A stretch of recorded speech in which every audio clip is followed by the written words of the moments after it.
Good afternoon, ladies and gentlemen. Welcome to another presentation of Southern Virginia Athletics here on Knights Broadcasting. You are joining us at the top of the first inning of the first game of this doubleheader between the Maroons of Roanoke College and your Knights of Southern Virginia University. The Knights currently trail 1-0 to the Maroons, who come into this game with a pretty impressive record, coming in here at 21-11, coming from the ODAC Conference. This is an interconference matchup. And I'm joined by Quinn Meyer, my good friend here. And Quinn, it's good to be with you on the call once again. And kind of like what I hinted before, Roanoke College having an impressive season so far, but currently on a 2-game skid. Southern Virginia currently on a 2-game winning streak. But good to be calling the game with you today. And what do you think we should expect to see here, Quinn? Yeah, good to be with you here, Dawson. And as you said, the team's coming in here on different trajectories. Obviously, Roanoke, very proven squad last year, made it all the way to the regional championship, where eventually they lost to Christopher Newport, and currently sitting with a solid record. Maybe not where they want to be necessarily for them. I'm sure they have high expectations coming into this season after the success they enjoyed last season. But again, still a very solid team and a very tough ODAC. And for the Knights, we were talking before, the non-conference part of their schedule, which is what we have here today, has been more of a struggle, but what's been very good for them this year is their conference record, 10-6 Right. so far, a program record for wins in conference play, and so they should have plenty of momentum and confidence coming into this one. They absolutely should. Currently, the Knights struggling to get the Maroons back into the dugout. That is batted right up into the air and caught by Katie Clater, who has had a fantastic year so far for out number 2. But yeah, Katie Clater, one of the leaders in the conference in home runs. She has 5 to her name this year. And, Quinn, in the games we've covered here on Knights Broadcasting of these home games, Katie Clater has played a big part both offensively and defensively as well, making a lot of amazing plays. Yeah, she has a strong bat, and I think, what they're relying on her more is, what she brings at the plate rather than in the field, because the Knights are a very proven squad defensively. That certainly was a strength coming into this season. But in the early stages of this year, they did struggle at the plate and generating runs. So it's been nice to see her contribute in that way with 5 home runs, as you said. And hopefully she'll be able to do that again today. Absolutely. This is Brown up to bat, number 12. Again, 2 outs right now. The count is now 1-1. Knights still trailing 1-0 to the Maroons. You got runners, bases loaded essentially. You have Houle at 8, or at first, excuse me. Courts at second. And at third, you have Epperson. And so the Maroons right now already in pretty prime scoring position, trying to start pretty quick here against the Knights of Southern Virginia, who just recently are coming off of a couple of really good conference victories, and that's a strikeout for out number 3. Great job there from Abby Southern. And so the Knights only let up 1 run in a situation that could have gotten very bad very quickly here at the top of the first, going into the bottom of the first. Yeah, it's good to get out there sooner rather than later. But good job by pitcher Abby Southern to be able to stay composed and bring her team back to the dugout. She's one of several pitchers that the Knights have gone through this year. Obviously, last year it was kind of that two-headed monster, two-lady rotation between Crystal Kemp, who obviously graduated, and then, of course, Ari Primack, now Ari Hall. So they've really needed others to step up in that position. And talking to assistant coach Colby Kemp before the season started, that was definitely one of their focuses in the preseason, was finding those other options so they can have some stability when Ari Hall, who has a wealth of experience pitching at this level, when she's not able to be in the circle. Absolutely. And starting off pitching for the Maroons is Bailey Compton, who comes in here with 39 strikeouts on the year, allowing 6 doubles and 6 home runs, has walked 25 batters, and given up 30 runs on the year.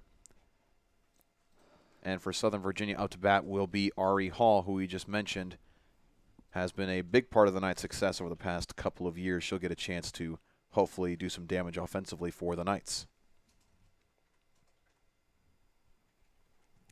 First pitch is a little to the outside, make it a 1-0 count.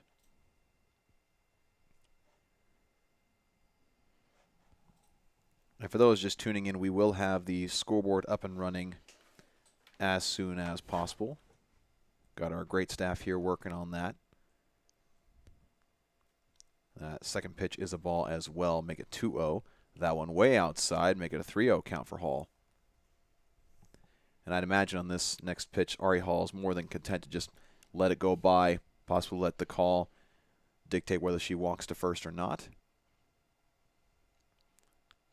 And while Ari Hall hasn't been used in the order every single game this season, she is one of their leading hitters returning from last year. Led the team in hitting percentage, I believe, as she airs that one out. So back-to-back, we had one pitch that was just in the right side of the strike zone, the previous pitch, and then that one's a foul ball. So now it went from a 3-0 count to a full count here. Compton doing a good job of battling back. Making contact that time. And snagged by the Maroons. So Ari Hall will be caught out. That was number 13. That is Murphy. So one out here in the bottom of the first. We'll have Maddie Lloyd up to bat for Southern Virginia.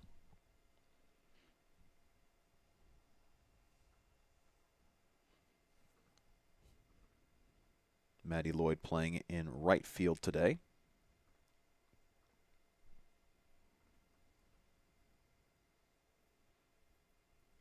And, you know, you talked earlier, Quinn, about the Knights' early struggles, especially at bat and scoring runs. A big reason for that is that the Knights would get themselves in a hole with 2 outs, and then to get maybe 1 or 2 people on base. And at that point, you can't really make any mistakes, or you have to have something go your way, whether it be errors in the infield or, you know, have a home run, which of course you'd love to have, but is not necessarily something that comes around all the time. And so you kind of put yourself in a sticky situation. So of course during, you know, a lot of these conference games, the Knights have been better at that, you know, getting ahead of the outs, getting people on base, and then base running as well. You have a couple of players in Southern Virginia's roster who can make their way around bases pretty quickly. They call a strike there. It makes it a full count for Lloyd. And Maddie's another one of those players that they might be looking for a little more consistency. She has a home run, one of the 4 Knights with home runs on the season. Swing and a miss there for strike 3. So 2 quick outs. Good job there from Compton battling out with back-to-back batters. And now you got DeKel Jones up to bat. And DeKel Jones, you know, we've talked a lot about her over the past couple of years. One of the most consistent offensive weapons for Southern Virginia. I believe she's one of the leaders in triples in the conference with 3 so far this year. And she's one of those that on multiple occasions last year, along with Katie Clater as well as Crystal Kemp, you know, at any given moment could knock it out of the park or could have a solid strike into the outfield to get some RBIs or score some runs herself. Yeah, and I mean, if there was an all-star game in NCAA softball, you know, DeKel would be a quick choice for Southern Virginia this year and in years past as well. She's been a great addition to this Knight squad for the past few seasons. And again, consistency, and that's what she brings at the plate, but also at the field as she's been manning second base for the past couple of seasons and doing it well. Absolutely. That was a strike, make it a 2-1 count. And for those joining us, the Maroons of Roanoke College currently lead the Knights 1-0. They're able to score 1 at the top of the first. But we're in a very similar situation that I just described. That was a really big struggle for Southern Virginia. You had 2 quick outs, your first 2 batters. Some contact made there for Jones. Should be an easy play to first, and it is. So 3 up, 3 down, and we go to the top of the second. The Maroons still leading 1-0 over the Knights of Southern Virginia. And not only is it difficult to find a groove when you go 3 up, 3 down, but, you know, it tires out your defense as well. Obviously, Abby Southern returning back to the circle after, you know, certainly less than 10 minutes. So it's difficult to get back out there after a lengthy top of the first as well, and ask your pitcher to do that so often. And, you know, going into this one, the Knights knew it was going to be a really big ask to limit Roanoke College and just trying to beat them because they went toe-for-toe in the second game of their doubleheader against Virginia Wesleyan, who is number 6 in the country. You know, the first game of that doubleheader, Virginia Wesleyan won pretty handily 13-4, but the second game, Roanoke College made it a 3-run game. And so when you can go toe-to-toe with a top 10 team like that, you're definitely no slouch yourself. And you also got to look at the history between these two teams. These two teams haven't met in about 2 years. Last time that happened, Roanoke College took away that game 10 runs to 2 over the Knights. Currently hold the lead historically 9 wins to 3 losses over the Knights. And so, again, with that, a little bit of pressure that comes with that as we have DeFava up to bat for the Maroons. DeFava playing first base today. This is her first time at bat.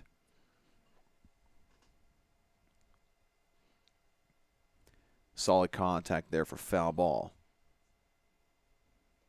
Make it a 1-1 count. And so you talk about, Quinn, the length of the top of the first, where Roanoke College nearly made it all the way through their batting order. They're in the last 2 now, starting with DeFava. As it's hit into the outfield, it's going to take a nice bounce, getting it to first, not quite in time, so safe at first is DeFava. And we'll have Clark up to bat for the Maroons. So once again, the Maroons getting batters on base. Well, and it's a pretty underrated catch there as well by Maddie Christensen to Right. not allow that one to sail over her head, and perhaps Thorne is able to make it to second. That's a very, very good point. That's one thing, too, against a team like this, like Roanoke College. You know, it's one of those teams where you can't really afford to make silly mistakes in the infield. And the Knights, you know, there have been times where they've been a lot better at cracking down and making sure that they play very clean softball in the infield, but then there are some innings where maybe they're leading or maybe they're just barely holding on in a game, and all of a sudden 1 or 2 mistakes happen, and it becomes a whole different ball game. That first pitch was a ball from Southern.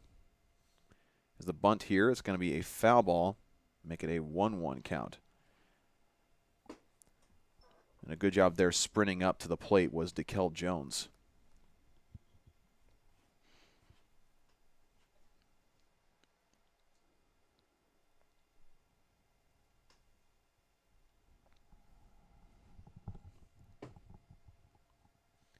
Once again, going for the bunt right to Southern. She gets the throw to first for out number 1. And so the Maroons are able to advance a runner to second, of course, that being DeFava. But the Knights able to make a play, get 1 out, make things a little bit easier on themselves. And to be up against a team as explosive as Roanoke College, especially batting-wise, I think it's important to keep things simple as well. Right. Obviously, go for those simple plays. Take the out that they're just giving you. Don't worry about what could happen in the future. Obviously, they got a runner to second base, but that's okay if you can work well in these next couple of batters. Solid contact there from McQueenie out to the outfield. Good snag there from Maddie Lloyd. And the Maroons will have DeFava advance to third. But again, solid snag there from Lloyd makes it 2 outs. And, to your point, Quinn, is the old acronym KISS, KISS. Keep it super simple. Of course, some other people say it a little bit different than that, but the point still stands, especially when you're playing against a team like Roanoke College, is that you go back to the basics as well. As long as you do those things, there are some things that are just out of your control, but as long as you do what you can do your job, you give yourself the best chance of pulling off a win. So that first pitch is a strike, make it a 0-1 count. Yeah, and with that fly out, obviously now it's up to 2 outs, so Roanoke doesn't have the luxury to sacrifice a batter in that situation. It was also a nice throw from Maddie Lloyd. Just barely didn't get there in time to catch that runner at third, but again, keeping it simple, and now you're 1 out away from getting back to the dugout. That pitch just a little to the outside, make it a 1-1 count. And this is Murphy up to bat. And like I said before, the Maroons already on their second time through their batting order. Murphy the second in the order. That pitch high from Southern, make it 2-1.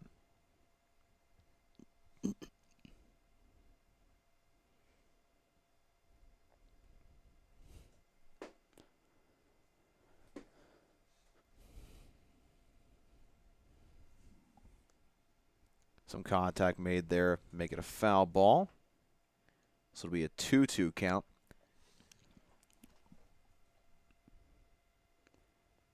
And Murphy for Roanoke is also pretty lethal. Their leading hitter in terms of average at 390. So just the person they want up to bat to get this runner home. Absolutely. You got DeFava at third for those just tuning in. That's popped up Should be an easy play. Katie Clater right there. She had a similar play at the top of the first, and so we'll go to the bottom of the second. The Knights still trailing 1-0 to the Maroons of Roanoke College. And during this short stoppage and play between halves of innings, I want to remind you you're watching this on Knights Broadcasting here on YouTube, so be sure to give us a like, subscribe, comment down below your highlight of the game or the year so far if you're a fan of Southern Virginia softball. What's something you've liked from this team? As well as let us know some ways we can improve as a broadcasting department. We appreciate your feedback and your support of Knights Broadcasting. We have a great production crew. They do a lot of work to make sure these productions and these broadcasts happen. So a huge shout out to them. And so now for the Knights, you have Katie Clater up to bat. The Knights only had 3 batters go up to the plate at the bottom of the first inning. And so obviously you want to make sure that you don't just go 3 up, 3 down again. That goes without saying.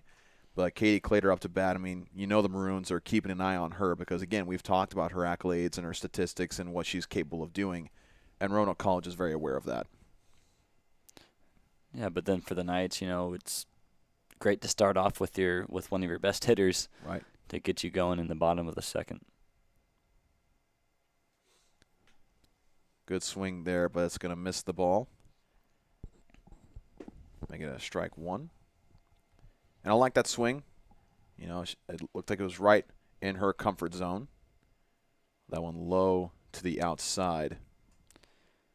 And even if you're a team searching for, consistency batting-wise, it's nice to see they're not, shying away from swinging at these pitches as she does there. And the dive, barely able to be safe at first, but it was a nice dive there for the ball. I believe that was number 88. That is Courts. So good effort there to try to get the out thrown at first, but doesn't get there in time. So the Knights are in business. Like you said, when you have one of your better batters on your lineup first up in the inning, I mean, you can be really in business. And now you have Chloe Persinger up to bat. And Chloe, we've talked a lot about her as that is strike 1. She is one of the reliable pitchers on this Knights roster. And she came in last year and nearly had a perfect game late in the season on one of these broadcasts, and has just been really, really impressive for Southern Virginia. She's one of those players that coming into this year you could say is an X factor, right? Right. She brings experience, a transfer from Randolph College, played some really good, had some really good starts last year in the circle, as you mentioned, Dawson, and can do some damage at the plate as well. So not that where she goes the team will go, but she's the kind of player that can really make a difference. Absolutely. That pitch a little to the outside, make it a 2-2 count. Still 0 outs here at the bottom of the second.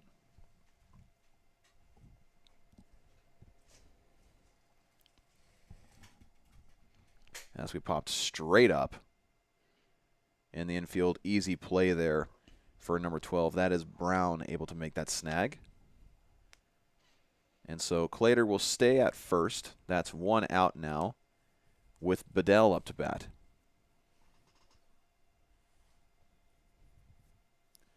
Another thing, too, about, today's doubleheader is that, you're looking at your season as a whole if you're Southern Virginia and you're thinking, hey, we only have this doubleheader and the doubleheader on Thursday to really try to, put on a show for our home crowd.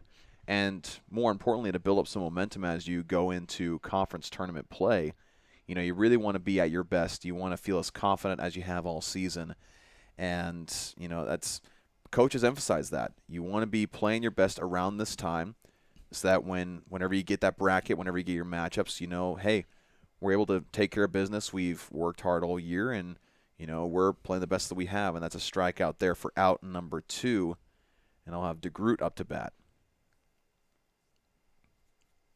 And while the next couple of doubleheaders, including today, are non-conference opponents for Southern Virginia, they're big games too because you're going into a final doubleheader against Mary Baldwin on their own home turf, who's right behind you in the conference standings. Southern Virginia right now at 4th in the USA South, Mary Baldwin in 5th.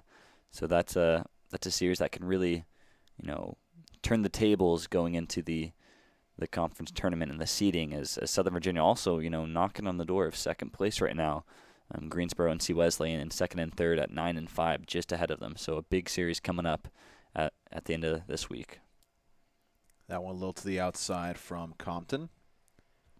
Make it a 2-1 count. And you're absolutely right. When the standings are this close in the USA South, I mean, every single play at this point matters as far as, who you're matched up against, what team do you want to play against in the conference tournament, because coaches probably won't admit it, but there are teams that you look at if you're a coach in a conference and you think, okay, we'd rather play these guys in the first round and have a better chance there, and that's a walk to first. And so Knights will have 2 runners on base now with Abby Southern up to bat. And, I mean, you look at the tremendous success that Southern Virginia experienced last year, at least in terms of, improvement from years past. Even 500, 20-20, struggled a little bit in conference play, but still a really big step up from the previous 2 seasons. They still only earned that 8th seed in the USA South, right? And were welcomed with a date with first seed Pfeiffer, which we know how much of a powerhouse, especially this season, they are with only 1 loss overall this year. So these games matter in your build up to the final doubleheader of the season and the postseason. Another pop-up foul ball, so make it an 0-2 count for Southern. And so again, the Knights doing a much better job at not just getting batters on base, but getting through their batting order. And Southern, of course, one of the last ones in the order, getting some contact there. And so now Knights will have bases loaded. Prime opportunity here for Nelson.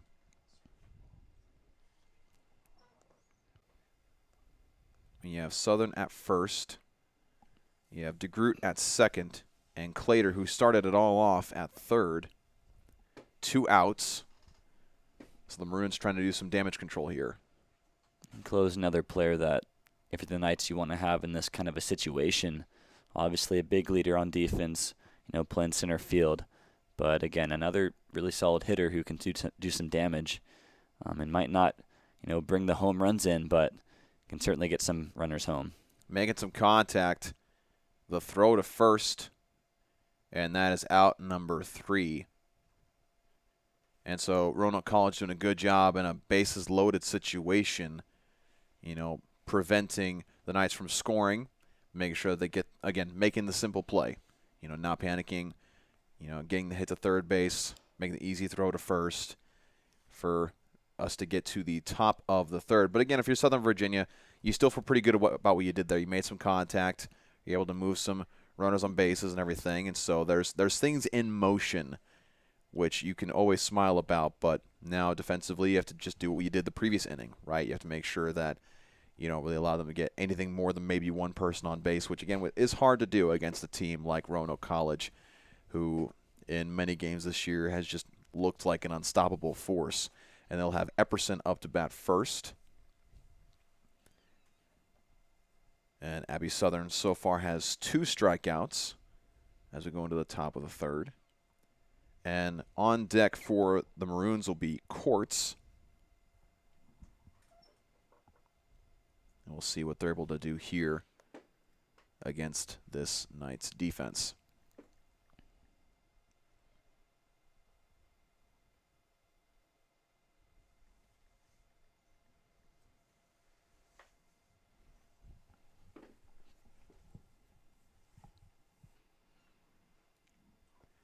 Epperson has had 1 at-bat today, has 1 hit.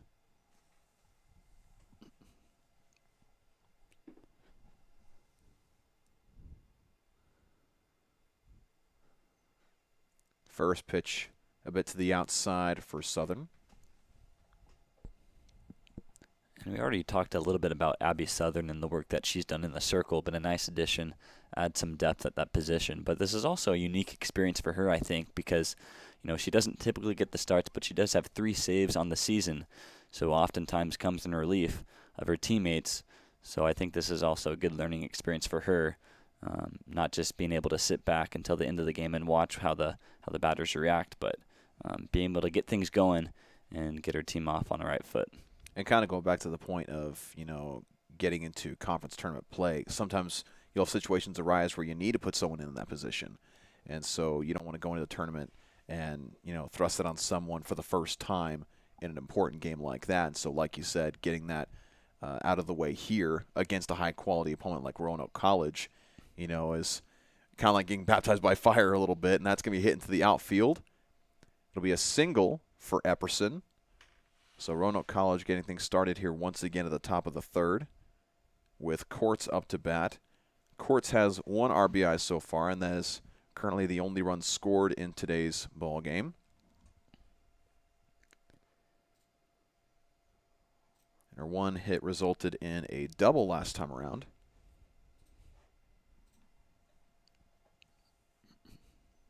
So we'll see what she's able to do this time around for the Maroons.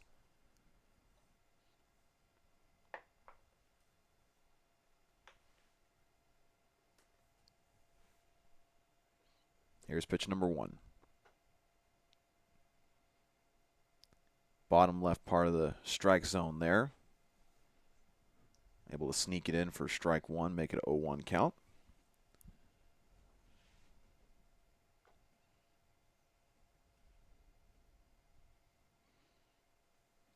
Pops straight up again. That's happened a couple times, this time in the outfield. Brought down by Rivera.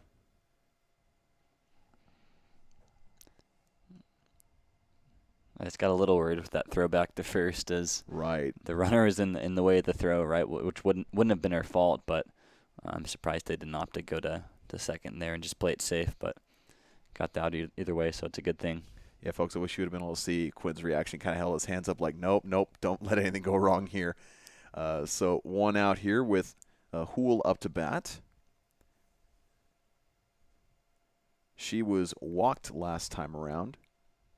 Currently the only batter that Abby Southern has walked.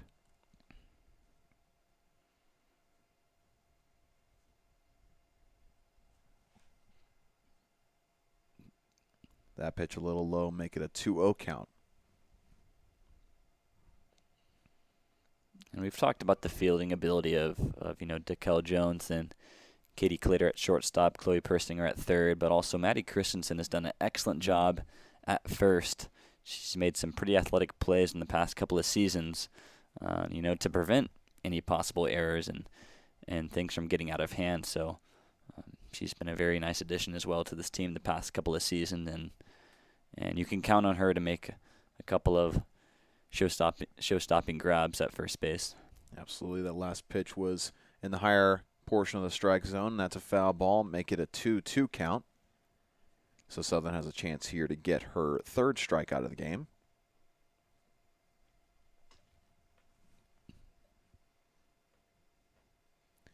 And, we talk about a lot of these players for Southern Virginia's infield and outfield. It's one of those rosters that you see all these players with so much potential, and you see them shine on so many moments. I think a big thing for the coaches of Southern Virginia has been to have that be the consistent way that they play. There's some games where that really shines. It shows like, hey, we got a really great roster, and then there's some games where you kind of get in your own head a little bit, make some small mistakes, and that results in runs being scored for the other team. And so, again, going into the latter part of the year, finding that consistency. And the Knights have been fine-tuning that, and Clater able to tag the bag out at second, nearly getting the double play at first, but the throw a little bit low on its way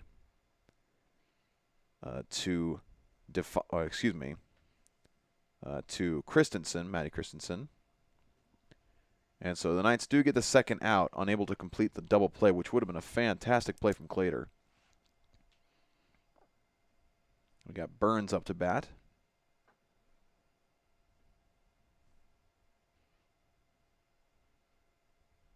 But also makes it to where Southern Virginia has gotten rid of a lot of the threats on base, as they only have a runner on first, and that is Houle. Yeah, they've been disciplined with their decision making. Obviously, last inning they made sure to keep it simple and get their batters out at first, and it eventually turned into a pretty quick inning. And that time, again, making the simple play was right in front of her. Good idea by Katie Clater to keep it herself. Maybe just got thrown off a little bit with the runner coming into second there, and it was a bit of a tough throw, but either way, good play, and it turned out well for them. And that previous pitch was a strike a little to the inside, and Burns tried to sell it to get the call of a ball, but nothing doing. So now with that strike makes it a 1-2 count. Knights have a chance to go to the bottom of the third here.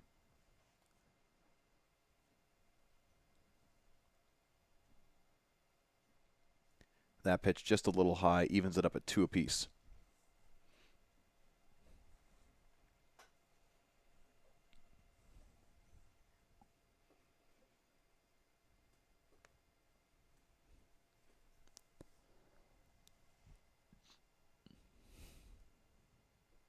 Another high pitch from Southern. And that makes the count full.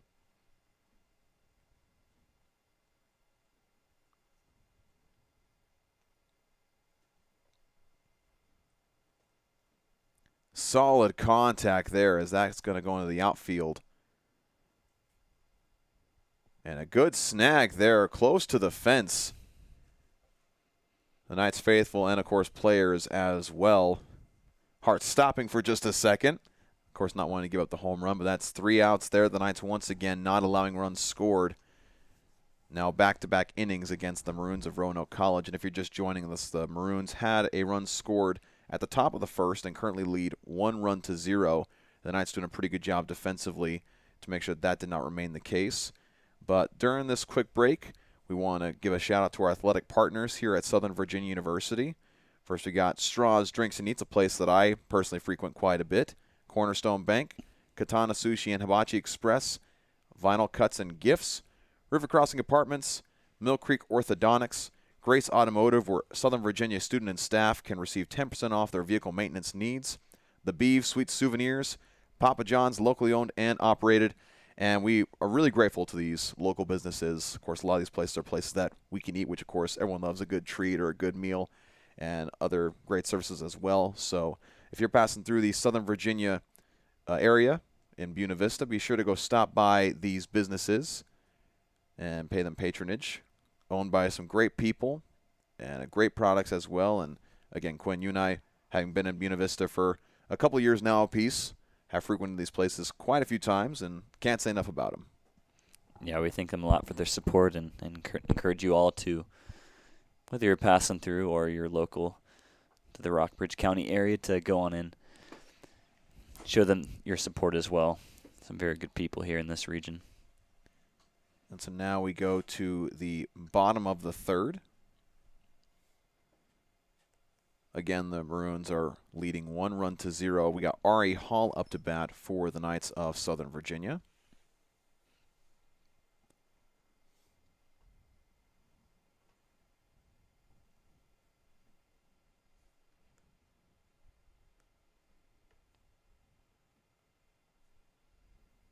That one's a strike there. Make it a 3-1 count.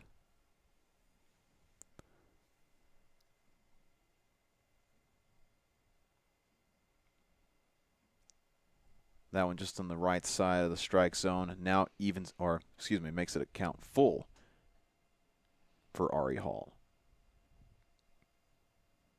And good contact there.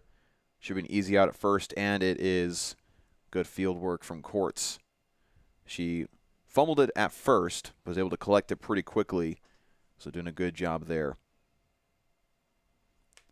Now we have Maddie Lloyd up to bat.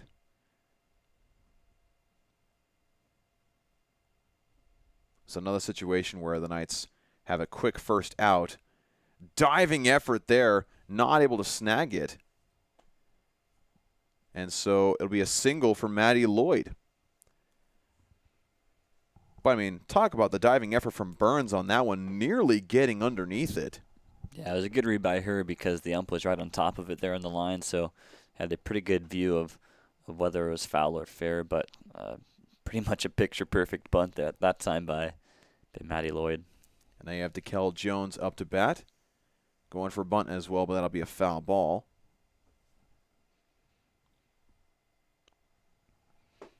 It's a nice little trick there, looking for some trickery by DeKel Jones. I don't think any of the infielders of Roanoke were maybe expecting that one. Obviously, DeKel, one of the leading hitters for the Knights. And that hit is going to roll into the outfield, and so now the Knights all of a sudden have runners on first and second with Katie Clater up to bat. So again, we talked about how it was great to have her start off the batting order the previous inning. Now she's going to be in here with her team in pretty good scoring position. And again, she's one that can easily swing for the fences and has done so on many occasions. Making contact there for foul ball.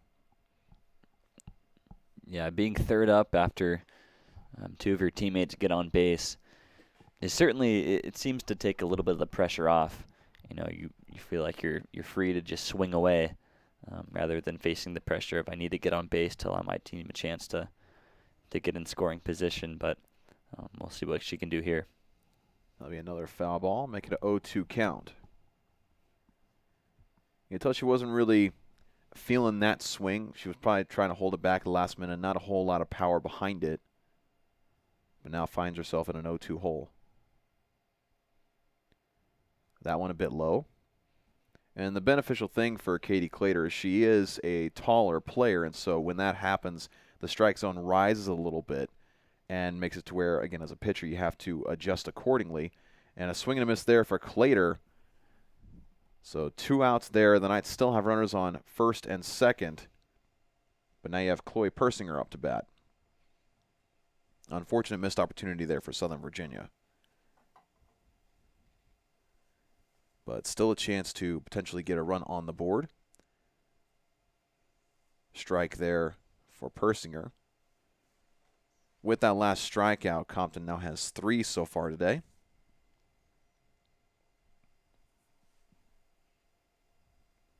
Popped straight up. Calling her teammate off was number 42 center fielder, that is McQueenie, to get out number 3. And the Maroons do a good job of making sure that Southern Virginia, again with 2 runners on base, was not able to really get anything out of it. And we'll go into the top of the 4th. Still with the Maroons having a 1-run lead over the Knights of Southern Virginia. Well, another thing I'll mention is that this kind of stems from last year. I feel like that Southern Virginia tends to play up to their opponent. There are plenty of games this season, last year especially, in conference play against teams like Pfeiffer and Greensboro, where they played them extremely tough. I remember one particular game, Southern Virginia brought Pfeiffer into extra innings. Pfeiffer, nationally ranked team, obviously a powerhouse again this season, and so they're certainly not scared of a team that has the reputation that Roanoke does, and obviously Roanoke they as well could be thinking about their big conference game tomorrow, the doubleheader with Randolph-Macon, one of their ODAC rivals, and a team I believe they lost to in the ODAC Championship Series last season. So, don't count Southern Virginia out. They certainly have the ability to pounce on good teams such as Roanoke. Absolutely, and Roanoke College want to make sure they don't get caught sleeping because, like you said, with that big matchup coming up in conference play, it's very easy to overlook opponents. Hit to third, throw to first, out number 1. Good simple play there from third base by Persinger. And you never know what kind of adjustments that Roanoke might make in preparation for a big conference doubleheader such as tomorrow with Randolph-Macon. And of course, they're opting to go with, I think it's Bailey Compton in the circle, who we've mentioned plenty of times, who's having a good start. Good contact there from DeFava.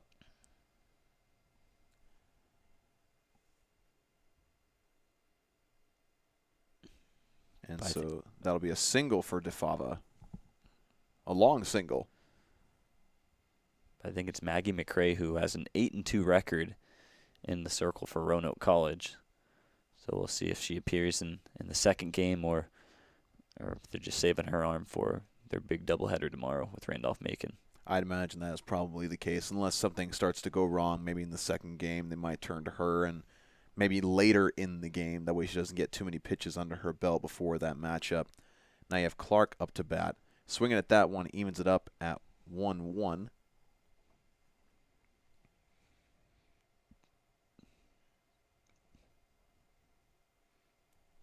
And again, this is the first time these two teams have met since 2022. It's been a couple years. but teams that aren't that far away, only about an hour away from one another. It's been 12 total matchups between these two programs.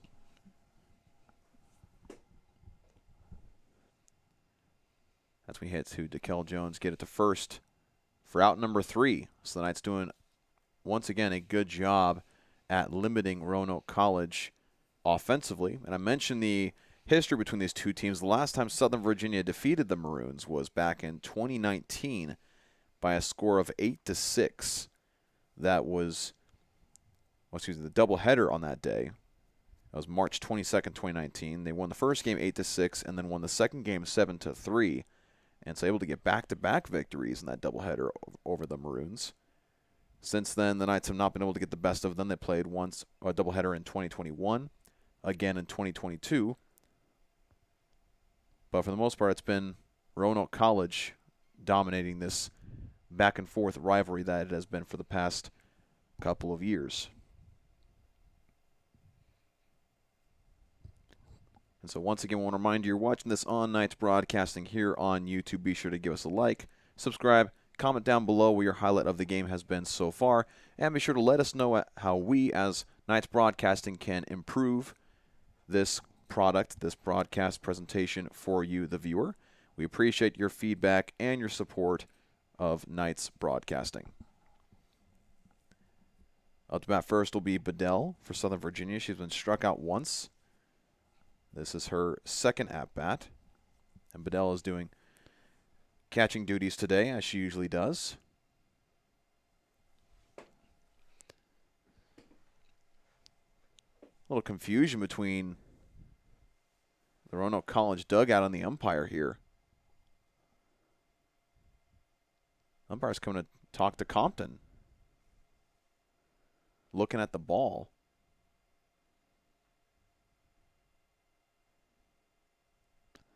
Well, and it certainly took a funny bounce off the bat of Sophia Bedell. I don't know if that's what this conversation was caused by, but it took a funny bounce off the line. It looked to be outside, but then came back in. Bit of an awkward sequence. Potential seam busted on the ball, maybe altering how it rolls. That's definitely possible. We're not quite able to see exactly what went down there. But a quick first out, and Bedell couldn't quite believe it when she saw how it went down. In fact, she stood there for a couple moments, as you saw on the screen, just kind of looking in disbelief. And now we'll have DeGroot up to bat for Southern Virginia. Yeah, you could certainly see Sophia's shoulders drop when she was looking towards assistant coach, Coach Mawson, as that kind of took a curve back in play. So a tough bounce there for Sophia. Almost body language for basically saying, what am I supposed to do about that? Or, like, how did that happen? And that's just one of those things in sports where sometimes things just happen where it's just like, well, don't really know what went wrong there, but it did. That pitch inside from Compton makes it a 3-0 count versus DeGroot. And for those just joining us, as you can see by the scoreboard, we're in the bottom of the fourth. Knights trailing the Maroons of Roanoke College 1-0. That pitch being a strike, making it 3-1. And we've seen Compton do this a couple times where she'll get, high up on the count as far as balls are concerned, and then she'll battle back, make the count full like she's doing right now. And we've seen on a couple of those occasions as well, able to get strikeouts out of it. She's thrown a few really nice inside pitches that Southern Virginia really is not swinging at. And that one low to the inside, so walking DeGroot to first. And now we'll have Abby Southern up to bat. So still one out. Again, most of the time, whenever Compton's gotten a batter in that situation, she's been able to get the best of them, get a couple strikeouts, or get them to swing at a pitch they wouldn't normally swing at, and then it ends up going to someone in the infield, and they're able to make a play on it. Some contact made there. Throw to second. Trying to get it to first for the double play, not able to get to it in time. But regardless, able to get out number 2, and you get the main one you want to get, which is, of course, the runner going to second. Now we'll see Chloe Nelson up to bat.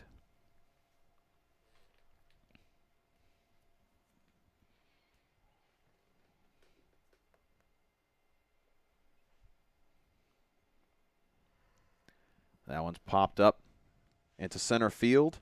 Easy snag for out number 3. And we will go to the top of the 5th. This is one of those games that just kind of starts to breeze on by rather quickly just because both defenses since the first inning have done a fantastic job. And Roanoke College, of course, very grateful that they started off things really quickly with that 1 run. Yeah, and the good thing for Southern Virginia is that they certainly have had their chances. Right. Obviously, I think it was an inning or 2 ago where they left 3 on base and leaving 1 on base there, and as Roanoke was able to turn the first half of that potential double play. So again, good defense from both squads, able to recover after tough starts. But again, as you said, Dawson, it's good for Roanoke College to get out, get off to a good start to just be able to protect a lead rather than worrying about getting out in front. Right, and you're absolutely right that they're happy they were able to get in those positions, but it's a double-edged sword, right? It's like, okay, we're good. We've been getting on base, we've been making good contact, but at the same time, that hasn't resulted in any points and hasn't resulted in any runs scored. And so you think to yourself, okay, that's frustrating a little bit, but you can't let the frustration dictate how you perform the rest of the game. Just got to make some minor tweaks, of course. And, of course, it's the first game out of 2, and so in my opinion, when you look at both baseball and softball, there's a bit less pressure with each game because it's like, hey, we got this first game to learn a lot about what these guys are doing, especially if you haven't played against the program in 2 years. Get to know their tendencies a little bit. Then the second game, in my opinion, kind of becomes the real game where it's, okay, gloves are off. Let's see how this goes. We got McQueenie up to bat going up against Southern. That pitch a little high for ball 1. And it also seems to make batting that much easier when you are up in the later stages of the game because, batting often is such a mental game. Right. That you feel the pressure of needing to swing at something that you typically wouldn't. Good snag. Oh. Nikel Jones not able to complete the catch. She was in position but was kind of staggering forward. And I think her leg may have come up and knocked it out of her glove. And so it would have resulted in out number 1. Ends up being a single for Murphy, or McQueenie, excuse me, as Murphy now who is up to bat. Yeah, it certainly was in an awkward position, one that, Christensen didn't want to leave home base there or leave first and make the play, but DeKel, who's certainly capable of doing that, just a tough bounce there. Going to second, a good idea, but McQueenie able to get there first. Advance into second. So now, all of a sudden, Roanoke College with no outs here, the top of the 5th, find themselves in a pretty solid situation. Southern Virginia now feeling a little bit of the pressure. That pitch a little bit high from Southern, make it a 1-1 count. And, of course, obviously in the situation, if you're Southern Virginia, you're thinking to yourself, okay, we've kind of struggled to, get runs scored, obviously. We've had a couple situations where we've been able to get girls on base, but it's almost a feeling that if you let one more run scored, as difficult as it has been to score for yourself, it kind of feels like that shuts the door. Of course, that's not necessarily the case. A lot of things can happen. But kind of going back to your point about batting being a mental game, that's also the same thing here, is that you kind of naturally and instinctively just make that kind of assessment for yourself, like, oh, if we score one more run or that we let up one more run, then that kind of closes the door. High pitch there from Southern. Makes it a 2-2 count.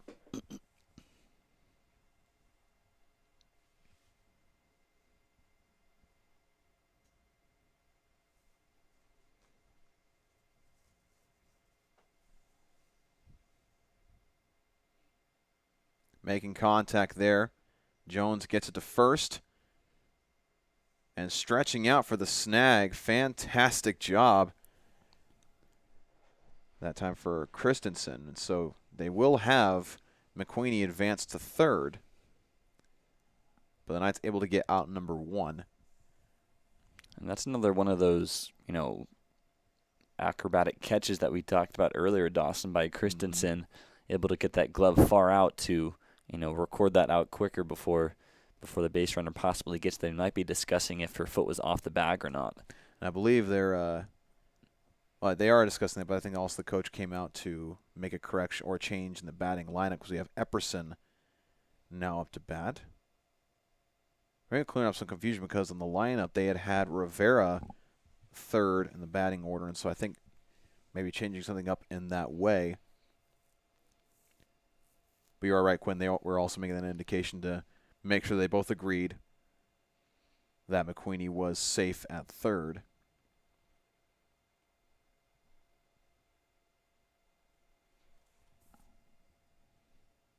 Actually, they're saying that Murphy was safe at first, which so is they did come interesting. together, and I think it must have had to do with if Christensen's foot was off the bag or not when she came through, because she did stretch pretty far for that throw from DeKel Jones, and so that must have been the case.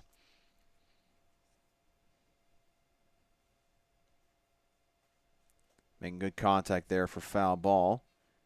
And so with that out being called back, the Knights now have 0 outs over the Maroons. And the Maroons now have 2 runners on base with McQueenie and Murphy, with Epperson up to bat, who has 2 hits so far today. So she's had her share of success going up against Southern.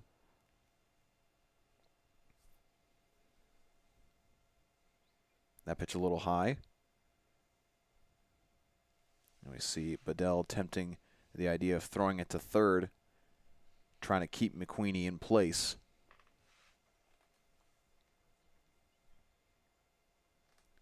So 1-2 is the count. As popped up into the outfield. Snagged out. So now the Knights have 1 out once again, with Courts up to bat, who has 1 hit and 1 RBI. Still runners on second and third for the Maroons.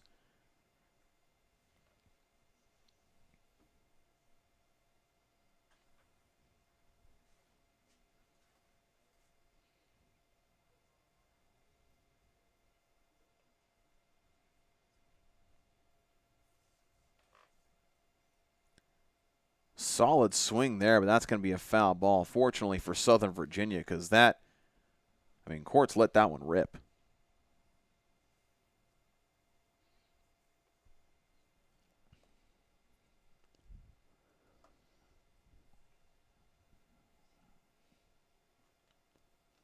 And Southern looking to hopefully get her first strikeout since the first inning. She has 2 so far today. It's been pretty slow since then. A lot of infield work for the Knights to get a lot of the outs today.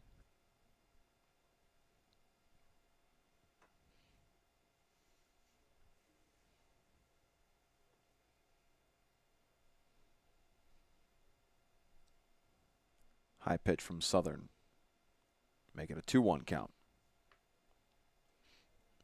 And just another good learning experience for before the postseason and final stages of the regular season, to try and find a way to get yourself out of jams like this against a very quality opponent.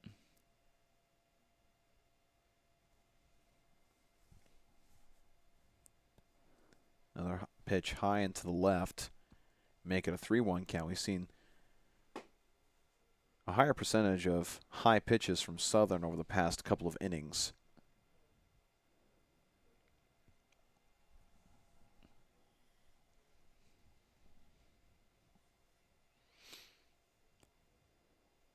Making contact there once again for foul ball, makes it a full count.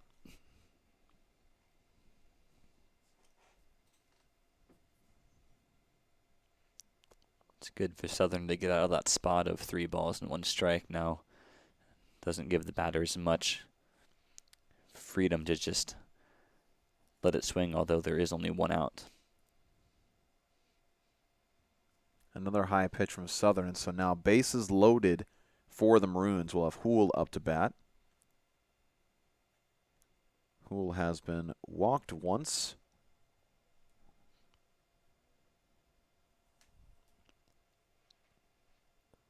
So like you said, Quinn, you find yourself in a situation where you are only down by 1 run, but you're in a precarious situation where you have full or bases loaded, a batter who's had some mild success against you, not necessarily hitting anything out of the park or anything like that, but at this point it's one of those situations where you have to execute pretty perfectly and pretty clean in order to make sure you come out unscathed.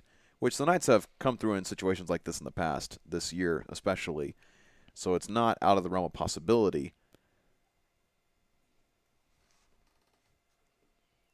As we popped up into the outfield, it's actually going to be over the fence. And so worst case scenario occurs, bases loaded, grand slam here for the Maroons of Roanoke College to take a 5-0 lead over the Knights of Southern Virginia.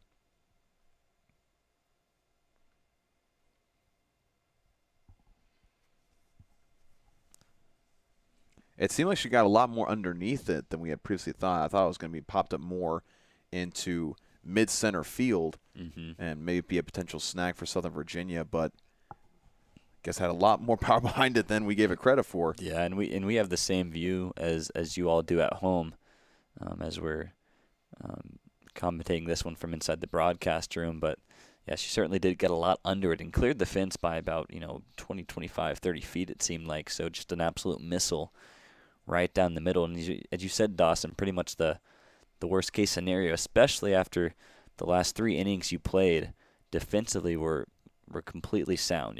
Right. Very little to none errors, and ended those innings with relative ease defensively. So a tough go at that one for Abby Southern. She performed well for many stages of these first 5 innings, and now we'll have Aria Hall, the most experienced pitcher on this squad. Obviously handled lots of the load last year, along with Crystal Kemp, who was a graduating senior last season, to hopefully get this team going back in the right direction defensively. Yeah, like you said, Abby Southern did a pretty sound job for the first 4 innings, and we saw her pitches kind of drift higher and higher and higher, and then, of course, that one ended up being a grand slam. And so, even though Southern did a good job, you have to make a change, right? You have to change things up to, get out of this one. You're now in a 5-0 hole when your offense really hasn't been able to produce a whole lot. And so I guess obviously you still want to try to find a way to come back and win it, because there's always that possibility. But at the same time, you're kind of thinking to yourself, okay, let's play some good defense. Let's get out of this first one, take what we've learned away from it, and then go into the second game and hopefully build more on that. So I would expect, they already had an idea of who they were going to probably have for the second game. They probably were not going to have Southern for both games. And so maybe we'll see Ari Hall. Maybe we'll see someone else in the circle for Southern Virginia in the second game. And we'll see some changes there. But we got Burns up to bat right now for the Maroons. Still 1 out here, and that first pitch was a ball from Hall. That pitch low to the outside to make it a 2-0 count.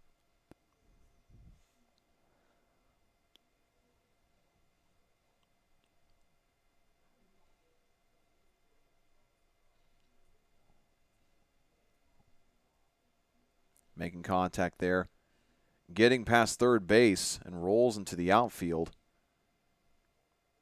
So it'll be a single for Burns. And another change in the batting lineup for the Maroons. We will get you her name as soon as we have it here. The coaches for Roanoke College making that change with the umpire.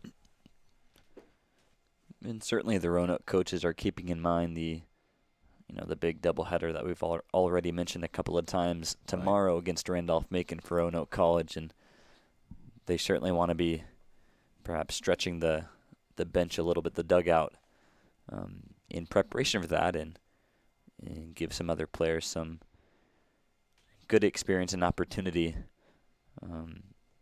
the rest of this afternoon. And this is Shania Lewis. This is her first time up to bat for the Maroons.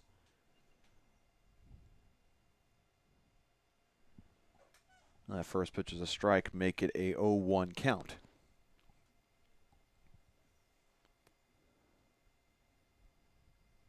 That one drifting just a little to the left there. Make it 1-1.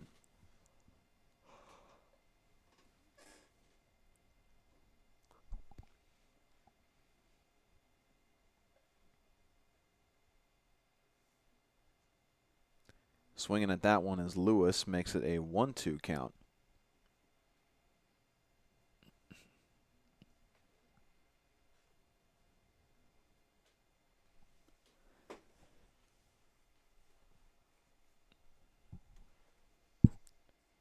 Swinging at that one as well, and a strikeout for Ari Hall. The first for her today. And so, coming in, right off the bat, pun intended, and getting a strikeout very early on when you're subbed into the game, got to be a good feeling for Ari Hall. Again, we mentioned the experience she has. So it's not like she feels like she has to shake off any dust or anything, but still getting in a situation where a team needs it, getting the strikeout, definitely a great feeling. We got DeFava up to bat for the Maroons. He's got a .500 slugger percentage right now. And 1 hit today.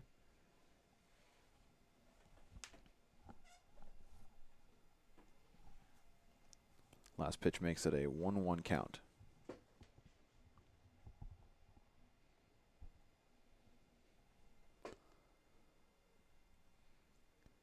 That one a little high to the left, make it 2-1.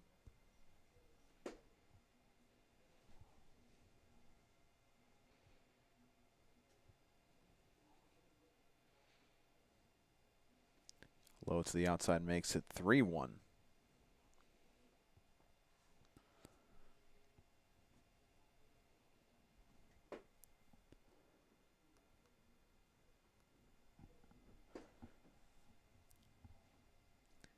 And first walk of the day for Ari Hall with DeFava. So now 2 runners on base for the Maroons. You got DeFava and Burns. And 2 outs, and with Clark up to bat.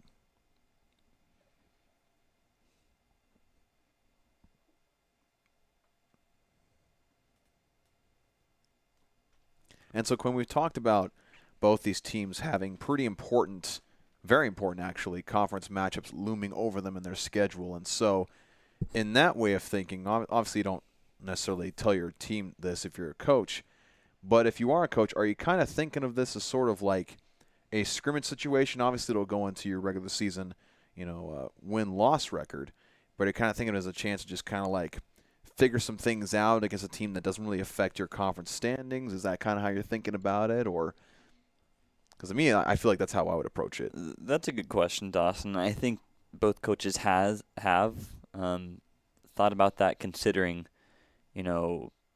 Coach Pendleton may be experimenting with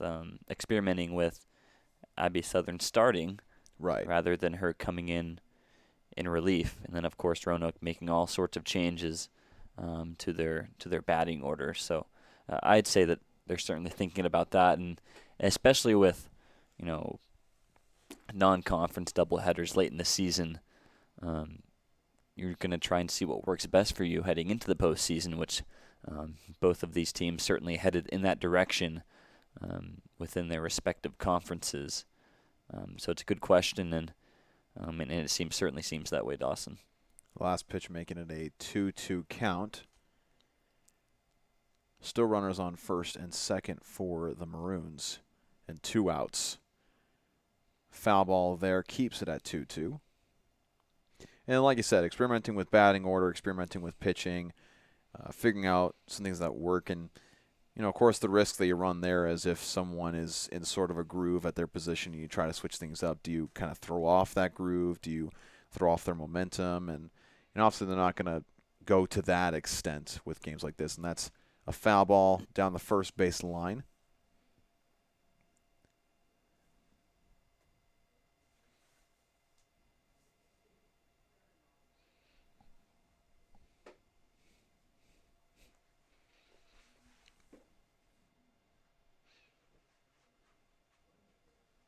And a strikeout there, second one for Ari Hall, and the Knights will take it to the bottom of the 5th. Now down 5-0 against the Maroons of Roanoke College. For those just joining in, the Maroons came into the top of the 5th, leading 1-0. Then they had a grand slam home run with 3 runners on base to drastically extend their lead going into the later parts of this one, the first game of a doubleheader here at the Fields at Southern Virginia University.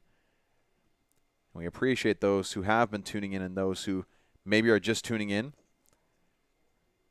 And we have a pitching change for the Maroons as well. This is number 25, and that is Grace Clary. Clary has 4 strikeouts on the year. Doesn't look like she's been able to have a lot of time. She's only pitched in 9 innings so far this year. So, again, kind of going back to the point we're making, Quinn, where maybe you give some people a chance who haven't had a whole lot of opportunities in the circle or, play with things, especially with the lead that you have now. If you were the Maroons, you're thinking to yourself, okay, let's see what this pitcher can do. Let's give him a chance here to kind of prove themselves, especially with lower classmen, trying to build players up for next year and, just make it to where you can rely on them and be like, okay, well, they've got experience the year before. They're ready for this now, that type of thing. Yeah, in Roanoke, they've used 6 different pitchers throughout the season at various moments. And obviously with the performance of Bailey Compton up until this point, that gives them the luxury to, go pretty deep into their dugout. Yeah. Holding a 5-run lead here in this non-conference game to give these last couple of innings, 2 or 3 innings, to someone who's still trying to use these valuable experiences to improve their game to the point where they're consistently in the rotation and making a big impact on a very quality program such as Roanoke. And with Ari Hall up to bat, you can almost think of it, too, as a very interesting opportunity for Southern Virginia as that first pitch is a nice strike. But you think of it as like, okay, well, now we got someone who hasn't seen a whole lot of time this year, only 9 innings. Maybe you don't know that off the top of your head if you're a player for Southern Virginia, but you're thinking to yourself, okay, maybe there's a chance in these last 2.5 innings to maybe make something happen, maybe, close the gap a little bit, maybe get a couple of runs scored here.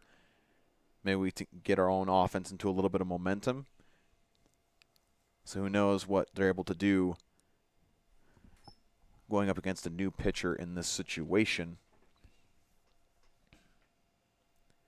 A swing and a miss there. Make it a 2-2 count. Yeah, and it would be nice for Ari Hall to get things going offensively here, more than capable of doing some damage at the plate. And as I said earlier, one of their leading hitters returning from last year. That pitch a little high, so makes it a full count.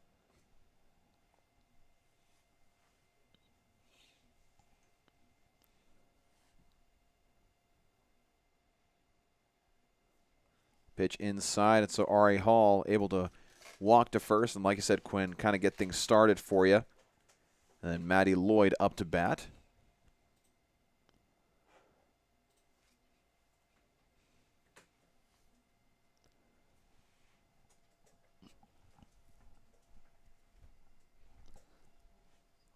And while, walks aren't, as exciting as, right, hitting a line drive to get to first or second, it's just as good, right? And it puts the pitcher in the same exact position, maybe leaving a little doubt in their mind with the next batter coming up.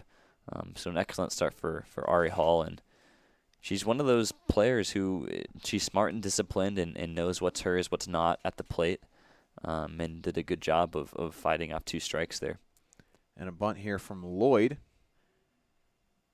And I say she's safe at second, and Ari Hall, or safe at first, and Ari Hall safe at second. So a fantastic set of events there for Lloyd and Southern Virginia with DeKel Jones now to bat. So now you're thinking to yourself, you have DeKel Jones and after her Katie Clater. Do you maybe a chance to return the favor of what happened at the top of the 5th, maybe with a possible Grand Slam situation? I mean, 2 Grand Slams in one game, not necessarily a very likely thing to happen, but definitely always possible. That pitch a little to the outside for ball 1. Yeah, and we saw DeKel, I think, at our last at-bat go the direction of a bunt. But I suspect with 2 on base right now, trying to get someone in scoring position, she's swinging for the fences here. And tagging out before she gets to second and safe at first. So now runners on first and third. Good job there from Courts. And it was honestly hit straight to Courts at second base, and she was able to make a pretty easy play there. Obviously, I'm sure DeKel Jones is wanting it to go between Clary, the pitcher, and second base, pretty much right at us. Probably aim for that direction to make things a little easier, but not quite able to hit it in that exact direction. But now we got Katie Clater up to bat. So not the 3 runners on base that she was hoping to have when she went up to the plate, but again, still in scoring position. Hopefully get the Knights on the board. That is a strike. Make it a 1-1 count.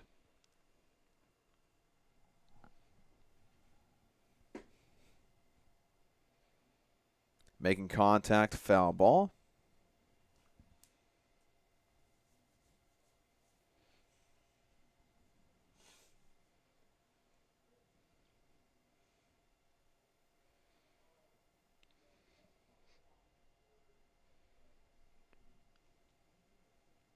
Pitch a little high that time, make it a 2-2 count.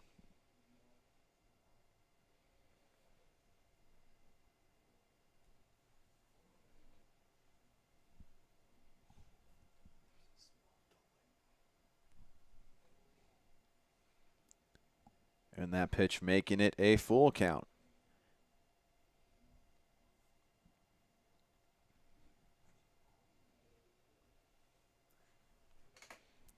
Another foul ball here. Katie Clater doing a good job fighting. She's had a little bit of success, had one hit and struck out once as well. So obviously wanted to get things going for her. Solid contact. That's going to go into the outfield. And so the Knights should be scoring here, and I believe they do. The Knights get the first run of the game. That's Ari Hall making it to home plate. It was a pretty crucial at-bat there, full count. Obviously, Katie Clater able to fight off a couple of pitches there on 2 strikes. But a heck of a swing with, the chance of going to 2 outs and no score yet. Good play there at third. And that brings it to 3 outs as we go to the top of the 6th. So, again, for the Knights, you're thinking to yourself, okay, we got on the board. Obviously, that's better than having none on the board. That's a very obvious statement to make. But, again, you're thinking to yourself, okay, we got things rolling. We got some things happening they're pretty happy with. We got some runners on base once again, able to come out with at least 1. Obviously, in that situation, you want to have more. But now, going to the top of the 6th, your idea as a defense is that, okay, they had a pretty solid inning last time with the grand slam, I'd say. Pretty solid is a mild way of putting it. But you think to yourself, okay, nothing more here. Let's carry out the rest of this game. These last 2 innings defensively, nothing more. Get it to where we can go to the bottom of the 7th at bat and maybe have a crazy inning. Who knows? We'll see what we can do, but defensively, got to take care of business first. So Hall will still be in the circle. Should be going up against McQueenie. Well, I think Coach Pendleton's going to be happy with how her team's performing so far, with the exception, of course, of those runners on base and then eventually the grand slam, because, batting-wise, in at least 2 other innings, Southern Virginia has been 1, base hit away from maybe a couple of more runs, right? So this could be a smaller deficit, but, of course, it just comes down to converting on your opportunities. And Southern Virginia has left plenty of base runners on up until this point. Fortunately, able to convert in that last inning. And Ari Hall has a tall task here going up against McQueenie, who's had a lot of success here today, has scored 2 runs, popped up into center field. Good snag there for number 3. That's Chloe Nelson. And now quickly moving on to Murphy.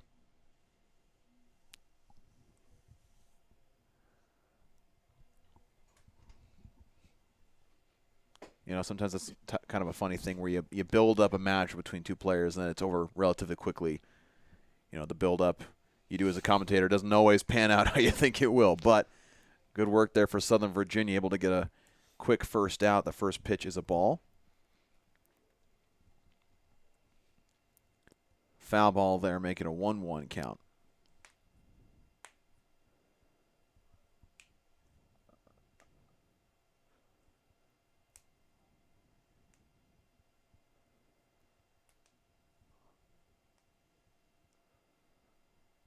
That one just a little too high for the umpire's liking.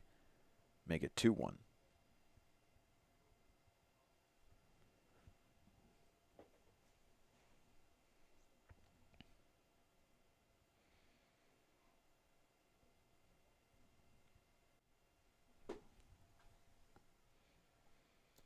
Checking with the first base umpire, trying to see if she had swung through.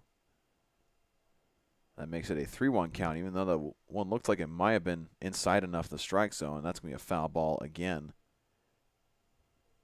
So now the count is full.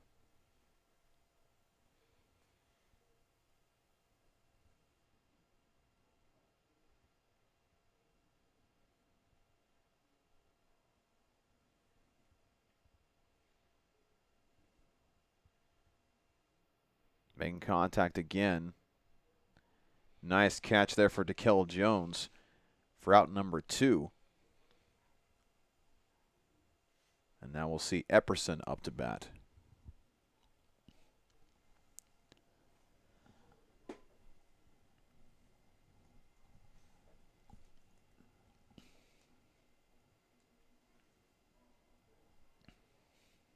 No swing there, ball 1. It's a nice bounce back for DeKell Jones on that last out, as I think it was either the last inning or maybe a couple of innings ago, had that one play near first base that she had to bobble and ultimately turned into a base hit, and eventually I think one of those runs scored on that grand slam. Hit into the outfield that time for Epperson. And so the Roanoke's finally getting something going here in the top of the 6th. But yeah, you're absolutely right. You know, she had made a great play, but I think it was maybe her leg coming forward to make sure she didn't fall to the ground, that maybe knocked the ball out of her glove.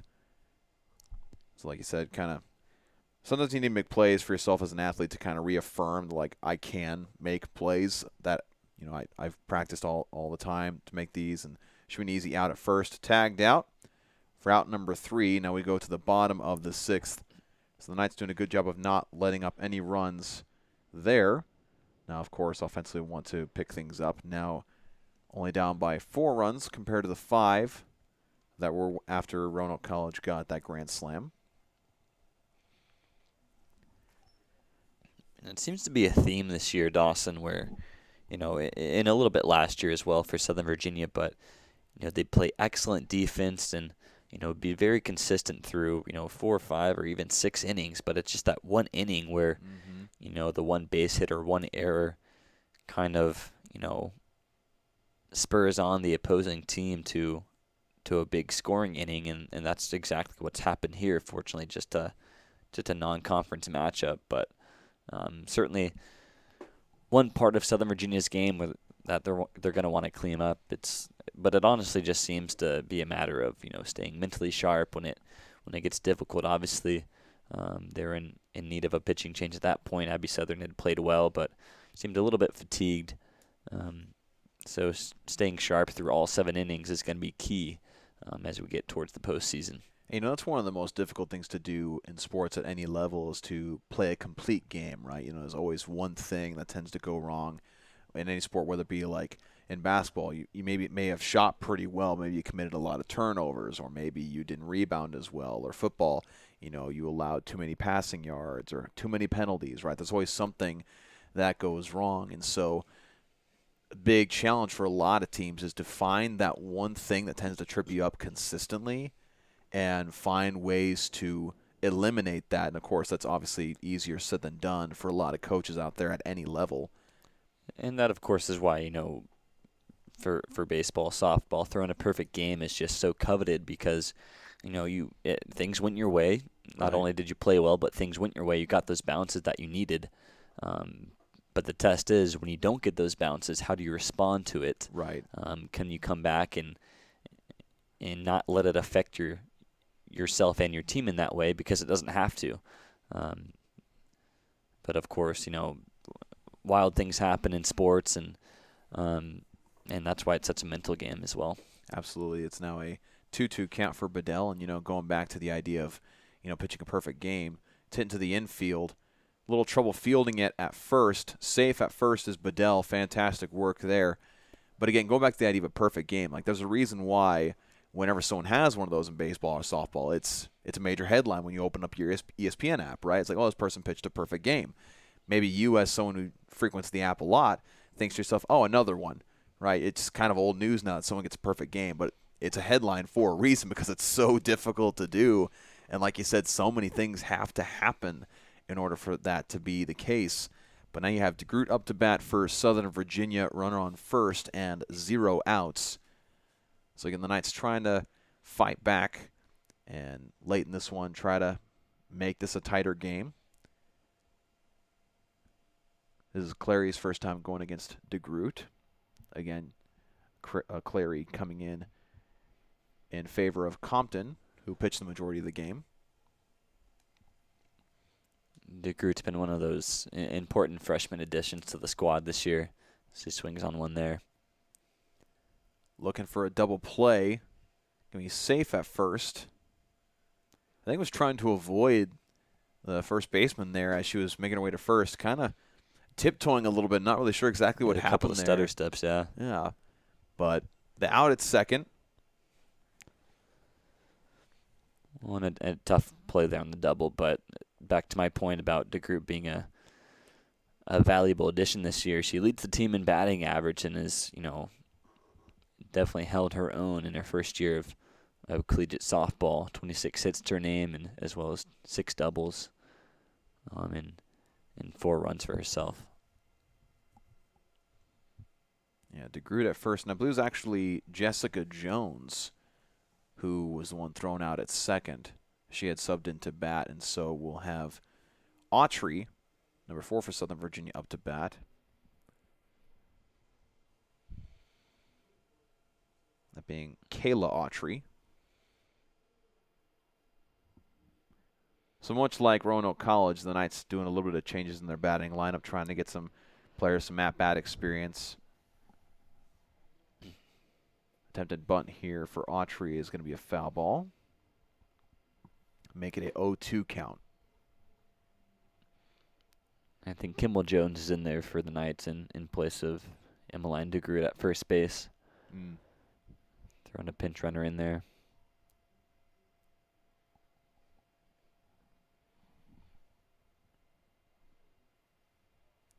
Solid bunt there. So safe at second. And thrown out at first, unfortunately for the Knights. It looks we'll have Chloe Nelson up to bat for Southern Virginia. So 2 outs there off the solid bunt.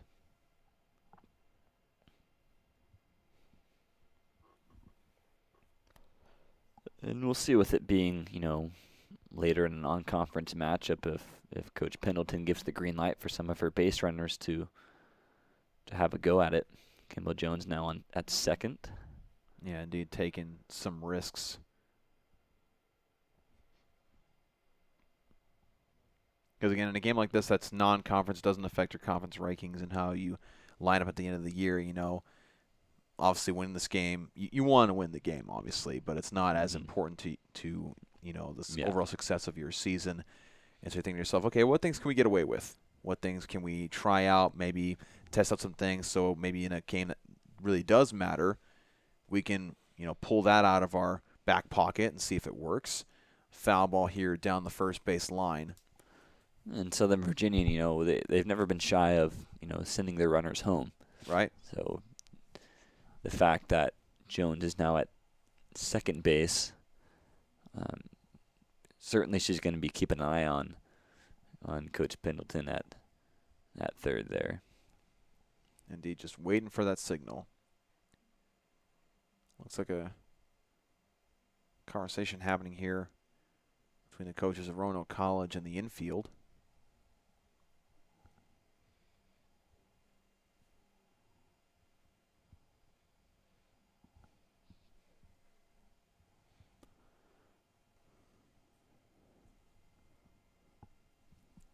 So 1-2 is the count. Pitch a little to the outside, and so we will see an advance to third.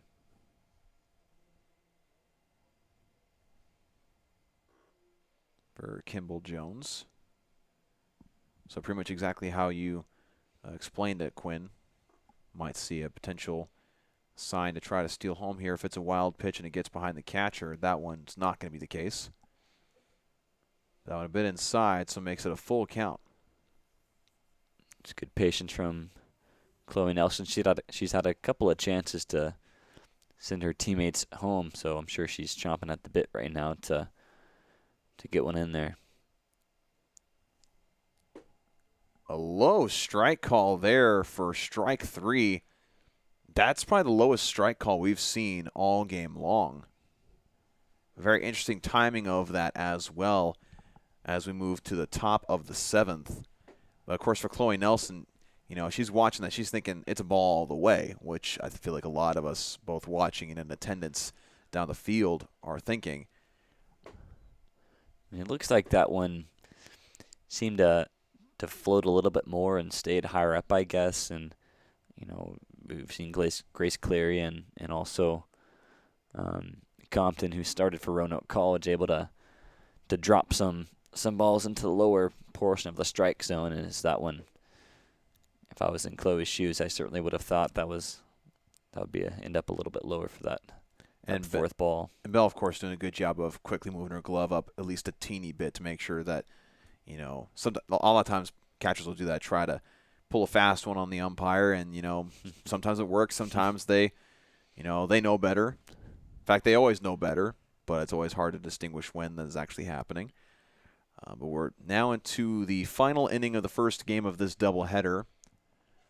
Again, for those joining us, this was a pretty close and scoreless matchup mostly scoreless matchup for majority of the game. Roanoke College had gotten a run in the first inning, and then it stayed 1-0 for the next 4.5 innings, basically. And then Roanoke College exploded with a grand slam. And we'll see Epperson up to bat for the Maroons.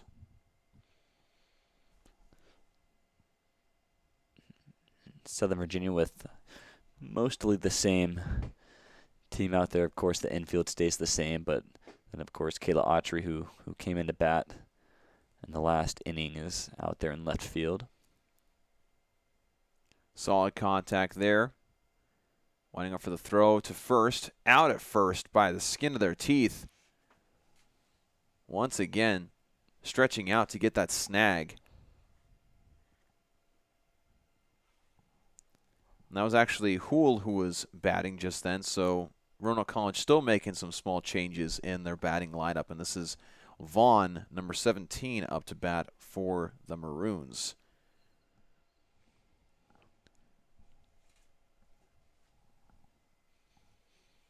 Actually, Haley Vaughn, the first time we have seen her today. Nice inside strike there from Hall. Makes it a 0-1 count.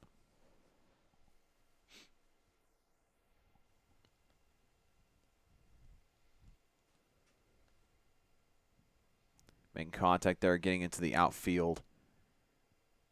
Splitting the outfielders, so great placement there. And that'll be a double for Vaughn. And out to bat we'll have Lewis.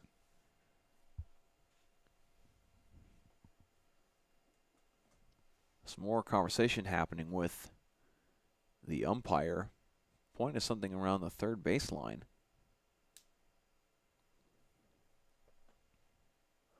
I think just making the correction of the new batter in the lineup.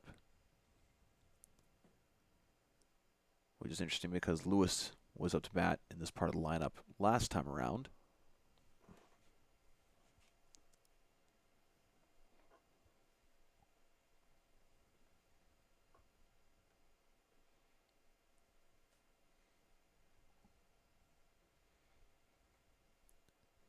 Nice little outside strike there from Hall.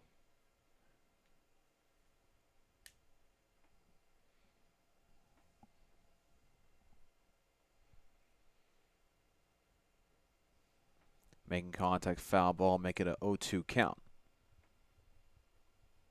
All right, Hall looking to get her third strikeout of the game.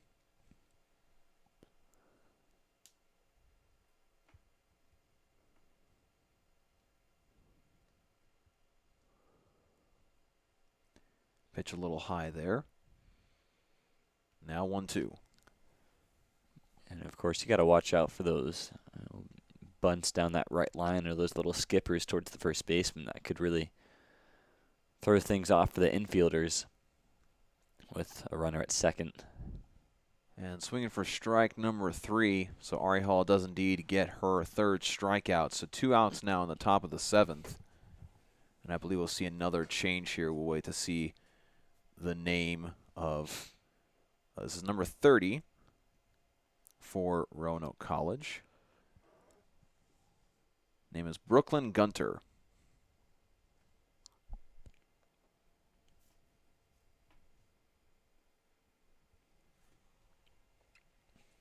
This is Gunter's first at-bat today.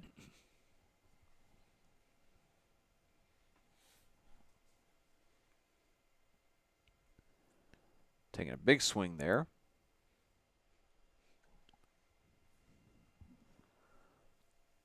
Make it a 0-1 count.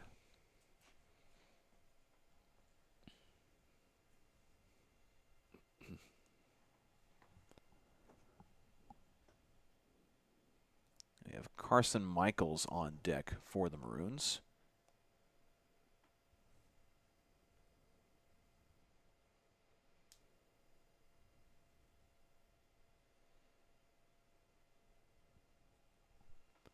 Count is now 1-1.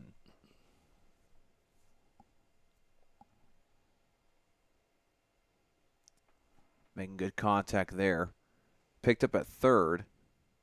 And thrown to first for out number 3. So now we'll go to the bottom of the 7th inning. And so again, we saw last inning for Southern Virginia when they were up to bat. They made a couple changes in their batting lineup, kind of doing the same thing that Roanoke College was, trying to get some people some experience, just changing things up. And so my question, though, is that bottom of the 7th, down by 4 runs, which isn't an insurmountable amount. It's pretty steep. And it's something you can pull off if everything goes your way. But, I mean, are you putting all your chips into that, really? Or are you just simply kind of going on the same mindset of, okay, let's get some people in here, change some things up, see what works, see what doesn't? Because, again, we've talked about how, you know, it's a non-conference matchup. It's not really going to affect your standings at the end of the year. And so it really just depends on, at the end of the day, how competitive you are and how much desire you have to, you know, personally beat Roanoke College. Mm-hmm. Or I guess what I'm saying is how much do you maybe dislike Roanoke College versus Southern Virginia, which I can't imagine there's too much animosity there. But I don't know. It just really depends on what they want to do. It should be interesting. Well, the good thing about that question on the side of Southern Virginia, Dawson, is that, you know, Southern Virginia doesn't boast as huge of a roster as Roanoke College. So, right. Which in some cases, obviously, it's a luxury for Roanoke to have that many options who are stellar players to still get the job done. But I think for Southern Virginia, they keep it pretty simple. And I think, you know, as you roll into the latter stages of this season towards the postseason, I think they'll probably just try to keep the same groove going, try to make all of their starters as comfortable as possible, because they only have one more conference matchup. So this matchup might be much of the same as their doubleheader against Sweetbriar on Thursday. So maybe they just want to go the direction of letting everybody stay in a groove, who's usually in their batting order, and go from there. But they already got Kayla Autry in there, which was good to see. So I wouldn't be surprised also if they extend the dugout there. And we're seeing for the first time today, number 16 pitcher Maggie McCray. Maggie McCray has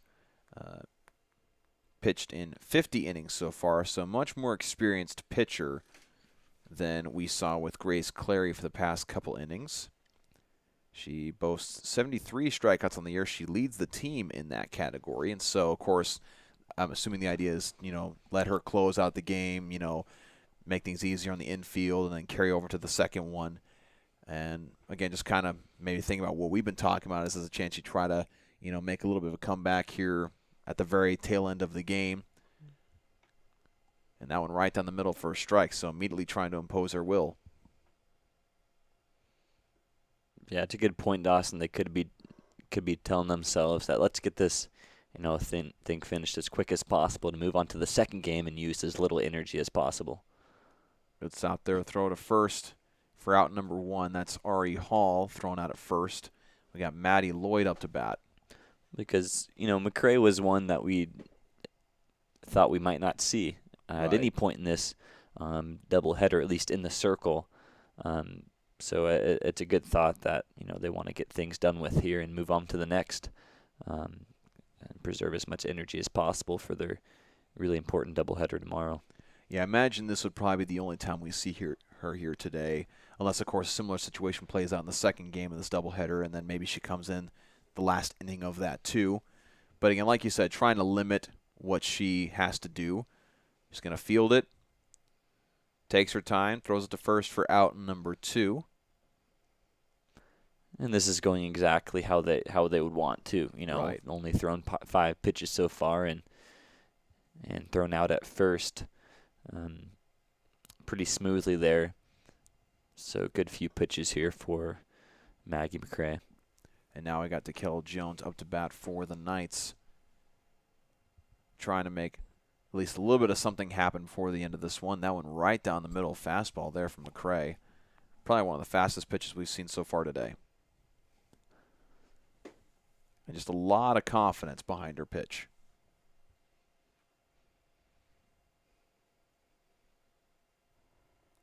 Swing and a miss there for DeKell Jones. Yeah, by the time we're done with this first game, I think the Southern Virginia batters might be saying wishing the same thing that we're saying, is that she doesn't show up for the second game in the circle for Roanoke, as she looks really smooth here in the first few pitches.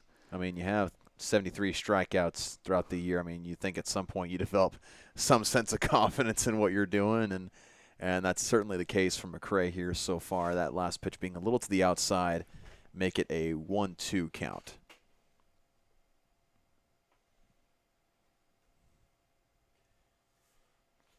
Making contact there. Rolls to third and thrown to first, and so 3 up, 3 down. Like you said, Quinn, pretty much exactly what Roanoke College wanted at the bottom of the 7th when they're putting in McCray. Only pitching, 9 pitches there, and then able to close out the game with Maroons winning 5-1 over the Knights of Southern Virginia in this first game of the doubleheader. And so it'll be interesting to see, again, as we mentioned multiple times, how each team approaches this second game, being a non-conference game. But for the time being, we will, of course, leave it at that for game number 1 of this doubleheader. We will join you in a little bit here on Knights Broadcasting for game number 2 of the doubleheader between the Knights of Southern Virginia and the Maroons of Roanoke College. Thank you so much for tuning into this presentation of Knights Athletics, and we will see you in a little bit.